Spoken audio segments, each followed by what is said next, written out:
Hello and welcome to Daily Records. I am Tommy Burton, and today we're going to be talking about Postcard, the debut album from Mary Hopkin, released on February 21st, 1969 in the United Kingdom, released on March 3rd, 1969 in the United States. This was released on Apple Records, related to the Beatles, of course. And I'll show you guys this fancy Apple label, Postcard by Mary Hopkin. And Mary Hopkin was one of the artists signed to the Beatles Apple label back in the late 60s. Now, probably because of the connection, it was a hit. It reached number 3 in the United Kingdom, and it was a top 30 in the United States. It also charted in Canada on top of that. Now, there was a difference between the American version that I have and the UK version, because this one had the hit single "Those Were the Days," which was kind of drove the album. The UK version had a cover version of "Someone to Watch Over Me." Now, there were 3 songs on the album written by Donovan. Lord of the Reedy River, which was one of those songs, and it was one of the better songs on the album. Mary Hopkin had a very sweet, sort of lilting voice, and it was very well suited to songwriters like Donovan. But I wish I could say the album was better than it was. Now, I'm going to go ahead and say it because the big elephant in the room, this album was produced by Paul McCartney.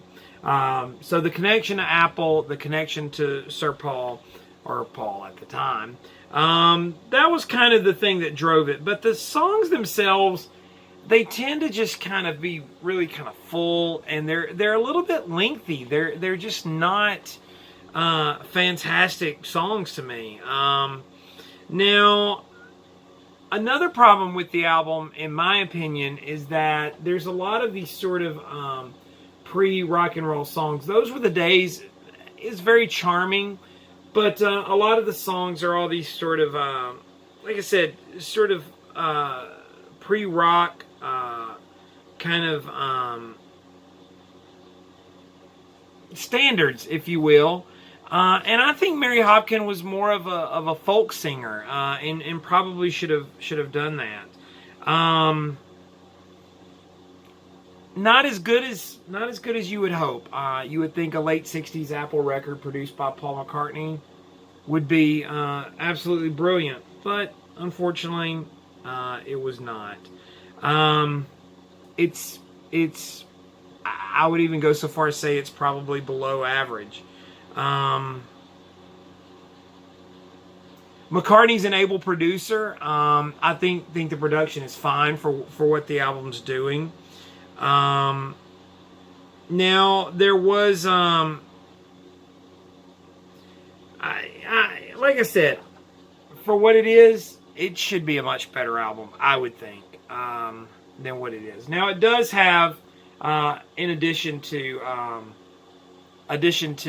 the Donovan songs, the Puppy song by Harry Nilsson, which I think is kind of a fun tune. And like I said, there's a couple of really good ones on here. In addition to the Donovan tracks, there is also a George Martin track, "The Game," and the Donovan songs, "Lord of the Reedy River," "Happiness Runs." All Donovan songs, "Voyage of the Moon." Like I said, just not overly exciting. Doesn't really light any fires for me. Postcard by Mary Hopkin. Able, okay, pretty substandard as an overall album. What do you think? Comment down below. Argue with me. Like, comment, share, subscribe. Follow me on Instagram and Twitter. It's Tommy Burton 75. In the meantime, I'll see you all again tomorrow with another Daily Record.